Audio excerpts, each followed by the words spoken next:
I poured 10 years of sweat and sacrifice into building Westbrook Construction, expecting to inherit what my father built. After 3 beautiful years with Allison, our wedding was just months away. My younger brother Jake had always been my father's favorite, despite his lack of work ethic. I noticed Allison acting strange lately. The text messages canceled plans. Mysterious phone calls. I never imagined what was really happening. Before I share how my perfect life shattered overnight, drop a comment telling me where you are watching from and hit that subscribe button. Trust me, you will want to stick around for what happened next. The construction dust settled on my boots as I walked through the unfinished luxury apartment complex that would become the crown jewel of Westbrook Construction. At 32, I had already dedicated a decade of my life to the family business, starting from the bottom despite being the founder's son. My father, Frank Westbrook, insisted I learn every aspect of construction before taking any leadership role. You need to understand what the men on the ground experience before you can lead them, he would say, his weathered face showing pride as I mastered each skill. I did not take shortcuts. 4 years, earning my architecture degree, 2 more for business administration. Then climbing the company ladder, from apprentice to foreman to project manager. By my late 20s, I was bringing in the largest contracts the company had ever seen, expanding our operation from residential projects to commercial developments across 3 states. Frank Westbrook built the company from nothing 35 years ago. A tough man with calloused hands and uncompromising standards, he demanded excellence, but was respected for his fairness. After my mother passed away when I was 16, he raised Jake and me alone, becoming even more focused on his legacy. "This company will be yours someday, Brent," he told me on my 30th birthday. "I need 2 more years to organize everything, then I will start stepping back. By 35, you will be running the show." I met Allison at a charity event for homeless veterans 3 years ago. She worked as an accountant for First National Bank, her intelligence immediately drawing me in. That night we talked for hours about everything from financial strategies to our shared love of classic films. When she laughed, her entire face lit up, crinkling her nose in a way that made my heart race. Our first date was at Russo's, an upscale Italian restaurant downtown. She wore a simple black dress that complemented her blonde hair perfectly. Over candlelight, we discovered our mutual passion for hiking architecture and planning for the future. By dessert, I knew there was something special between us. The relationship progressed naturally. Weekend trips to the mountains, introducing her to my father and brother at Sunday dinners, meeting her parents during their visit from Arizona. After 18 months, I gave her a key to my downtown apartment. She gradually moved her things in, filling my bachelor pad with colorful throw pillows and framed photographs of us hiking in Colorado and swimming in the Caribbean. Jake, 2 years younger than me, had always been the rebellious one. He dropped out of college after 3 semesters, worked a series of retail jobs, and spent most evenings partying. Despite his lack of direction, I always defended him to our father, believing Jake would eventually find his path. "He just needs time to figure things out," I would tell Dad when Jake missed family dinners or borrowed money without repaying it.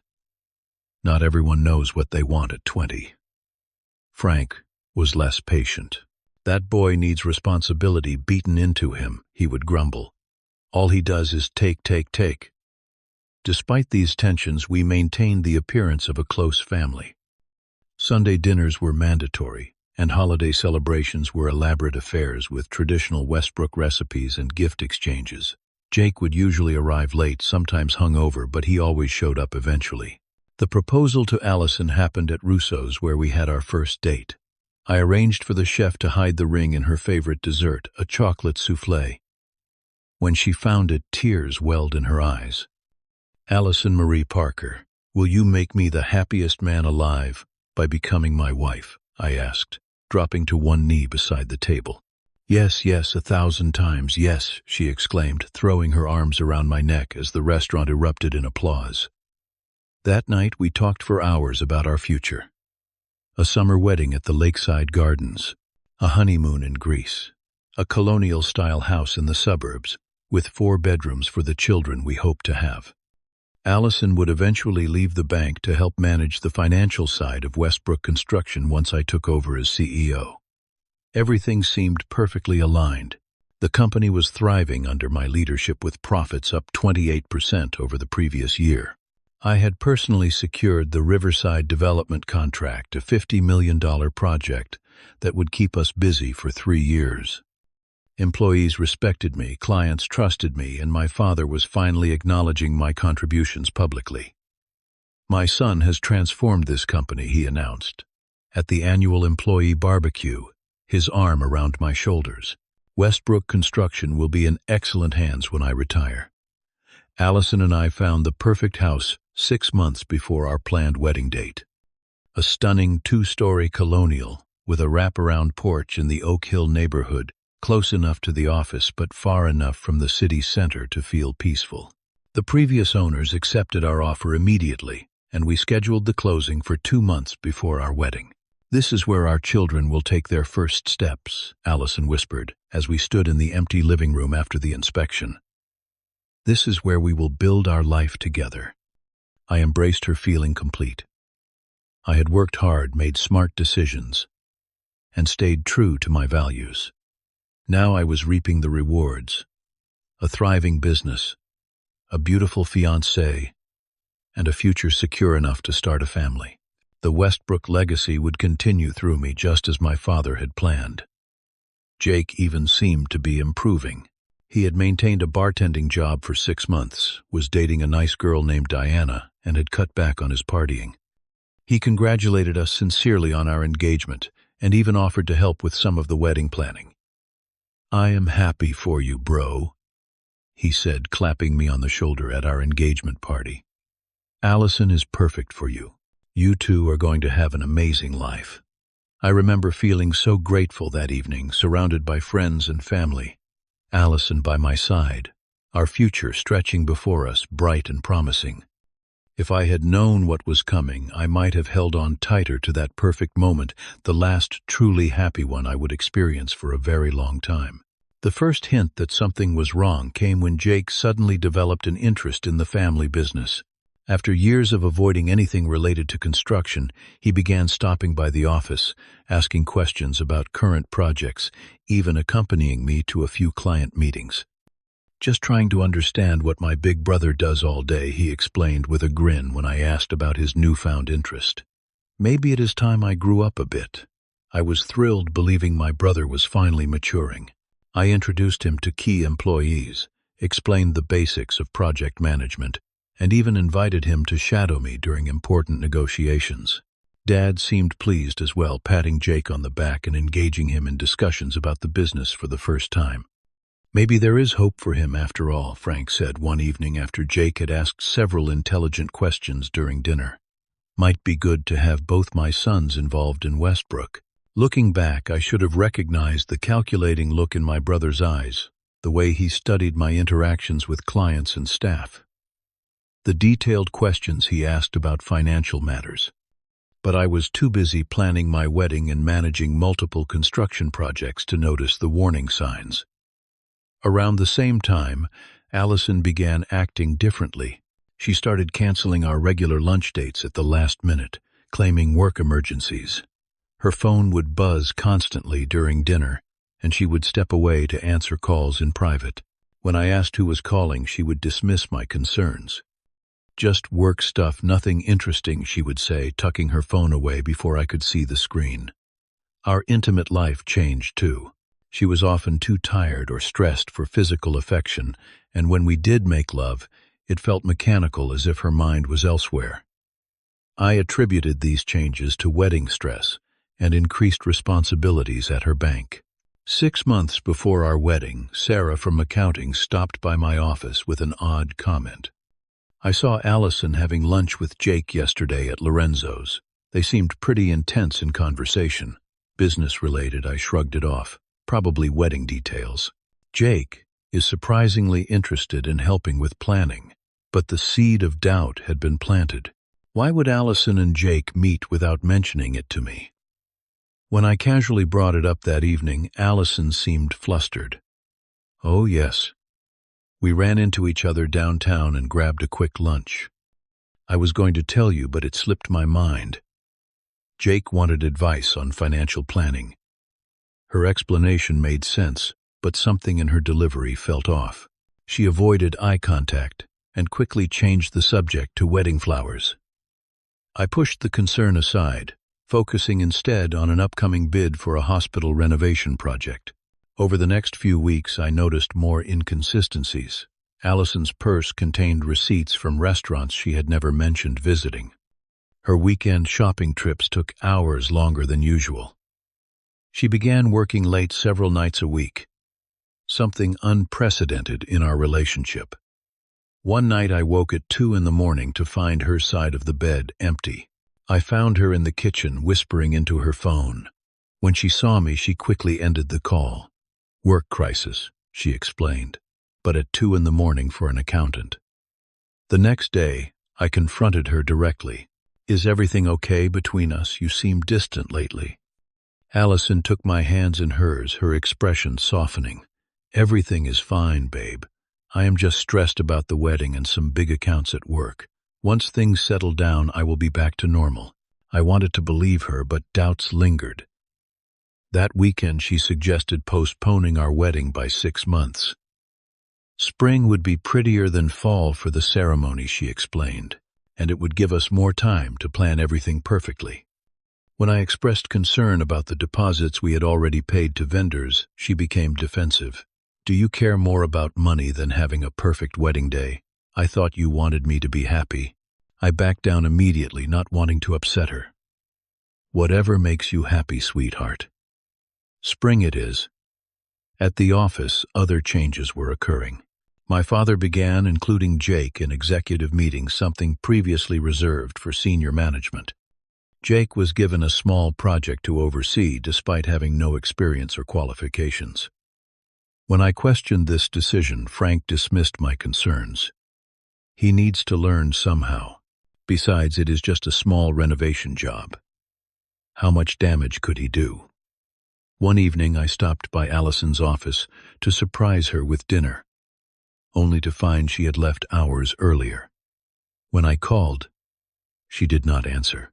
Driving home worried, I spotted her car outside a hotel downtown. My stomach twisted with anxiety as I parked nearby and waited, not even sure what I was expecting to see. An hour later, Jake emerged from the hotel, followed 5 minutes after by Allison. They did not leave together, but the timing was too coincidental to ignore. Still, I could not bring myself to confront them without concrete evidence. Maybe they were planning a surprise for my upcoming birthday. Maybe there was an innocent explanation. I began paying more attention to Allison's phone. She had always known my password, and I hers, an agreement we made early in our relationship. But recently, she had changed her code without telling me. One morning while she showered, I noticed a text notification from Jake on her phone. Same time today. My hands trembled as I tried to open the message, but without her passcode, I could not access it. When she emerged from the bathroom, I asked casually, "Did you change your phone password?" She froze momentarily before responding. "Yeah, work security protocol. They make us change it every month now." That night, I checked our shared credit card statement online and found multiple charges from hotels around the city over the past 4 months. When I mentioned these to Allison, she claimed they were work-related client lunches that she would be reimbursed for. The final confirmation came when I found a pregnancy test receipt in her purse while looking for car keys. We had always been careful about protection, waiting until after marriage to start a family. When I asked her about it, she burst into tears. "I was going to surprise you," she claimed. "I thought I might be pregnant, but it was negative." I wanted to believe her, but the pieces were not adding up. Our intimate life had decreased significantly, and she had been on birth control consistently. The next day, I called her doctor's office, pretending to be confirming an appointment for my fiancée. The receptionist cheerfully told me, "Yes, Mrs. Westbrook's prenatal checkup is scheduled for Thursday at 2. Mrs. Westbrook. Prenatal checkup." The words echoed in my mind as I hung up the phone. We were not married yet, and she had never mentioned being pregnant to me, let alone scheduling prenatal care. My world was starting to crumble, but I still did not understand the full scope of the betrayal about to blindside me. The hotel receipt I found in Allison's purse was dated for that afternoon. Without telling anyone at the office, I left work early and drove to the Grand Plaza Hotel parking where my car would not be easily spotted. My hands gripped the steering wheel so tightly my knuckles turned white as I waited, stomach churning with dread and disbelief. At precisely 3:15, Jake's red Mustang pulled into the parking garage. 20 minutes later, Allison's silver Audi followed. I waited another 10 minutes before entering the hotel, approaching the front desk with a fabricated story about surprising my wife for our anniversary. "Could you tell me which room my brother checked into, Jake Westbrook? He is helping me set up the surprise." The young receptionist smiled sympathetically. "I am sorry, sir, but we cannot disclose guest information." As I turned to leave, defeated, I spotted them through the bar entrance. Jake and Allison sat in a corner booth, his arm around her shoulders, her head leaning intimately against him. I froze, watching as he placed his hand on her stomach in a tender, possessive gesture. Then he kissed her, not a brotherly peck on the cheek, but deeply, passionately. My body moved automatically, crossing the lobby and entering the bar. They did not notice me until I stood directly beside their table. Allison saw me first, her face draining of color. "Brent," she gasped, pulling away from Jake. "What are you doing here?" Jake turned slowly, his expression transitioning from shock to something resembling smugness. "Hey, bro. Guess we need to talk." The next few minutes passed in a blur.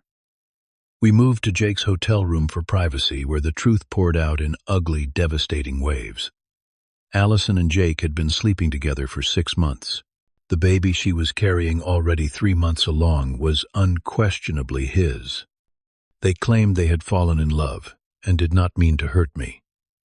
"It just happened," Allison said, tears streaming down her face. "We tried to fight it, but bull." I interrupted, my voice eerily calm despite the hurricane raging inside me. Affairs do not just happen. Secret hotel meetings do not just happen. Betraying your brother and fiancée does not just happen. Jake leaned against the wall, arms crossed. "Look, we were going to tell you after the McAllister project wrapped up." Dad suggested waiting. His words hit me like a physical blow. Dad knows. Jake nodded.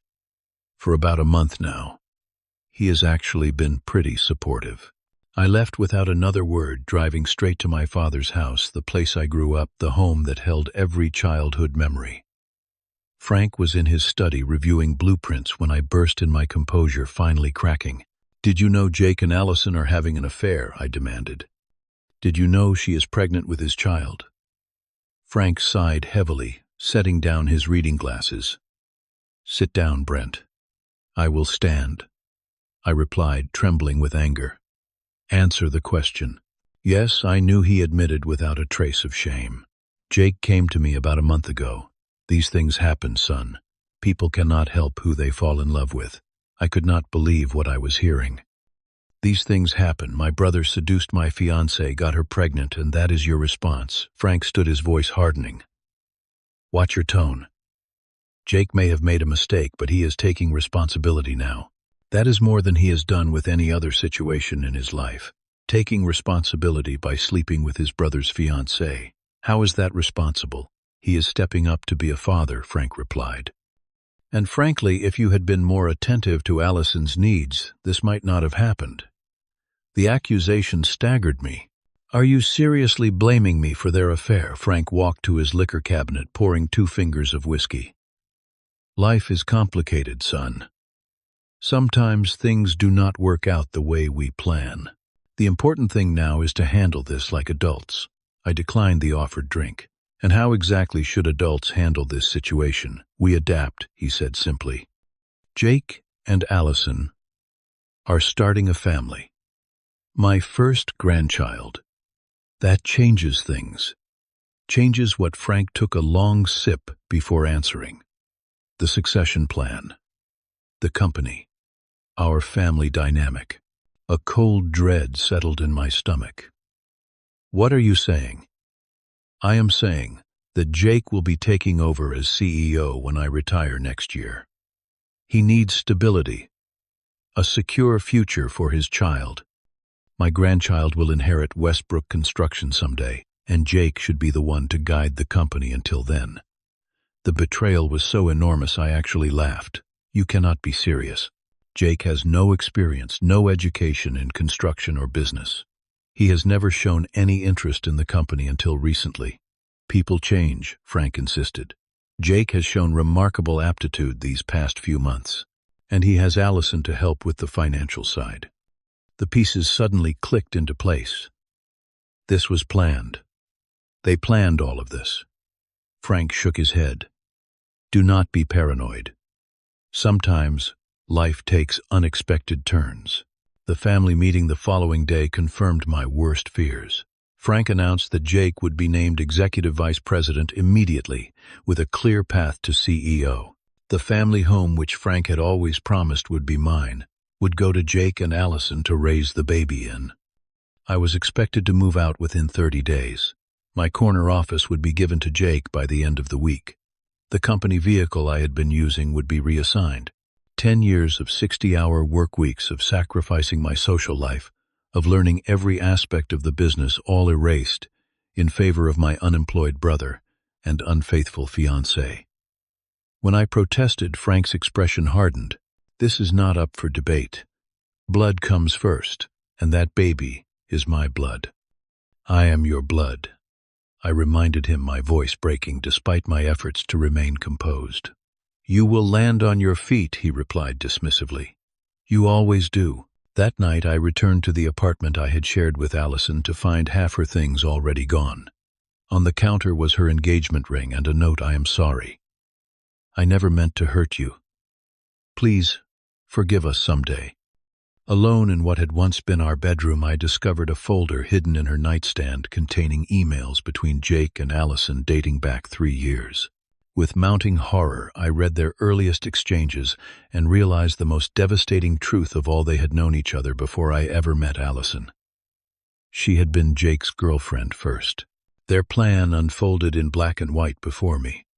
Jake had introduced Allison to me, deliberately encouraging the relationship while maintaining his own affair with her. They had targeted me as a path into the family business, using my trusting nature against me. The ultimate goal: securing the Westbrook fortune and company for themselves with my father's blessing. I confronted my father with this evidence the next morning. He scanned the emails briefly before tossing them aside. So they were clever, he said with a shrug. Business requires cunning. Jake showed initiative for once in his life. If anything, this proves he has what it takes to run a company. They manipulated and betrayed me, I argued. How can you reward that? Frank leaned back in his chair, studying me with cold detachment. You are too soft, Brent. Always have been. Construction is a cutthroat industry. If Jake can orchestrate something like this, imagine what he can do with our competitors. When I brought the evidence to the executive board, thinking surely they would see reason, I discovered Frank had already secured their loyalty with promises of bonuses and promotions once Jake took over. By week's end, I was formally removed from my position as Chief Operations Officer, given a modest severance package, and escorted from the building I had helped design. I moved into a small apartment downtown, my future suddenly uncertain, my family torn apart, my heart shattered. Everything I had worked for, everything I had believed in was gone. For the first time in my adult life, I had no plan, no direction, no foundation to build upon. I spent days in a fog of betrayal and disbelief, unable to comprehend how thoroughly I had been deceived by the people I loved most. 2 weeks into my exile, rock bottom became the foundation for my rebirth. Sitting in my sparse apartment, surrounded by unpacked boxes and takeout containers, I made a decision: I would not remain a victim. The construction industry had taught me that sometimes you need to demolish before you can rebuild. I began by contacting Maria, the longtime bookkeeper at Westbrook Construction, who had been inexplicably fired shortly after Jake's promotion. Over coffee, she confirmed what I had suspected. Your father and brother have been cooking the books for years, she confided. inflating costs, underreporting profits, maintaining shadow accounts. I threatened to report them unless they cleaned it up. That is when they let me go. With Maria's help, I gathered financial records showing systematic fraud. Jake had accelerated these practices since taking over his inexperience, making the manipulation more obvious. I also reached out to former clients who had complaints about recent Westbrook projects, collecting evidence of substandard materials and safety violations that had begun appearing under Jake's supervision. Meanwhile, I contacted former colleagues who had expressed dissatisfaction with the new management. Many were eager to join me in a new venture. Thomas, our top estimator, left immediately. Sarah from accounting followed, bringing with her intimate knowledge of Westbrook's bidding strategies. Within a month, I had assembled a core team of 15 experienced professionals, all former Westbrook employees disgruntled with Jake's leadership. Using my severance and personal savings, I leased a modest office space and founded Phoenix Construction, named for the mythical bird that rises from ashes. Our first projects were small renovations, but our reputation for quality and integrity spread quickly. Former Westbrook clients began reaching out, disappointed with the declining standards they had experienced. The Riverside development contract, which I had secured before my departure from Westbrook, became our first major opportunity. The client had grown frustrated with delays and budget overruns under Jake's management. When I approached them with a rescue plan, they were receptive. "Your brother does not understand the first thing about commercial construction," the developer told me bluntly. "If you can take over without legal complications, we would prefer working with you." My attorney crafted a contract that protected Phoenix Construction while allowing Westbrook to save face. Frank and Jake reluctantly agreed, likely believing they were offloading a troubled project. What they did not realize was that this transfer gave us credibility in the industry and access to larger contracts. 6 months after my world collapsed, Phoenix Construction was thriving. We had secured 3 major projects and built a reputation for delivering on time and on budget. Meanwhile, Westbrook was floundering. Jake's inexperience led to costly mistakes. Allison's accounting background proved insufficient for the complexities of construction finance. Projects were delayed, contractors went unpaid, and clients began filing complaints. I maintained a dignified silence, publicly, never disparaging my former company or family in industry circles. Privately, however, I supplied regulatory authorities with evidence of Westbrook's fraudulent practices and safety violations. The investigation began quietly but expanded as more irregularities surfaced. 9 months after my ousting, I received an unexpected visitor at my office. Frank looked older, the arrogance gone from his bearing. He sat heavily in the chair across from my desk. "Westbrook Construction is facing bankruptcy," he admitted without preamble. "The bank is calling in loans. Contractors are filing liens. The state has suspended our licenses pending investigation." I said nothing, waiting for him to continue. "Jake is in over his head," Frank continued. "Allison left him 3 weeks ago, took what money was left in their accounts. She lost the baby, or maybe there never was one. I do not know anymore." A part of me felt vindicated, but another part ached for the family legacy being destroyed. "What do you want from me?" "Your help," he replied, his voice smaller than I had ever heard it. "Your expertise. Maybe a partnership between our companies." I studied the man who had raised me, who had taught me everything about construction and nothing about loyalty. "There is no partnership possible, Dad. Westbrook Construction is finished." The investigation resulted in criminal charges against both Frank and Jake for tax fraud, insurance fraud, and multiple safety violations. The company assets were frozen. The reputation my grandfather had built, and I had enhanced, was irreparably damaged. 1 year after my life had been upended, I stood in the lobby of what had once been Westbrook Construction headquarters, now purchased by Phoenix at auction. The sign installers were replacing the old company logo with our Phoenix emblem, a symbolic rebirth that represented my personal journey as well.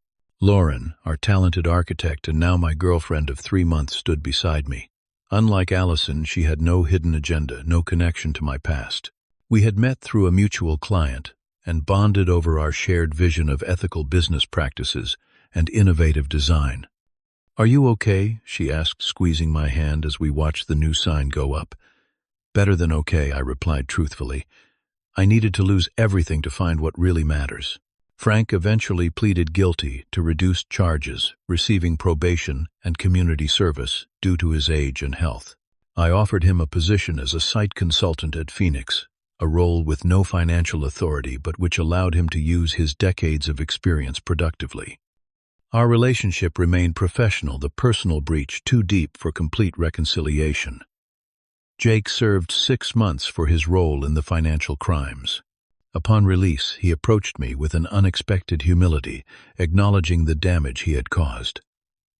"I was jealous of you my whole life," he confessed. "Everything came so easily to you. Or so I thought." "Nothing came easily," I corrected him.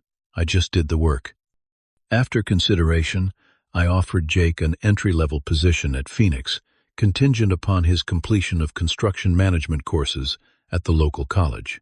To my surprise, he accepted, seemingly determined to rebuild his life properly this time. As for Allison, she moved to another state after the pregnancy deception was exposed. Occasionally I heard rumors about her through mutual acquaintances, none of them suggesting she had found the security and status she had schemed for. The greatest lesson from this ordeal was not about revenge but resilience. I had lost my family, my fiancée, and my career in one devastating blow, yet emerged stronger, wiser, and ultimately more successful. The company I built from nothing now exceeded Westbrook's former glory, built on a foundation of integrity rather than deception. More importantly, I learned to trust my instincts, to recognize genuine connections, and to value transparency above convenience. While the betrayal scarred me, it did not define me. Instead, it refined me, burning away naive assumptions and replacing them with hard-won wisdom. Looking back, I realized that losing everything I thought I wanted forced me to discover what I truly needed. Not a handed-down legacy, but one I built myself. Not a relationship based on calculation, but one founded on mutual respect and honesty. Not the appearance of success, but its authentic substance. Have you ever faced betrayal that ultimately led you to something better? Share your story in the comments below. If this tale of treachery and triumph resonated with you, please hit that like button and subscribe to hear more real-life experiences. Remember, sometimes the worst moments in our lives lead to the best opportunities for growth. Thank you for listening, and may you find strength in your own challenges, whatever they may be.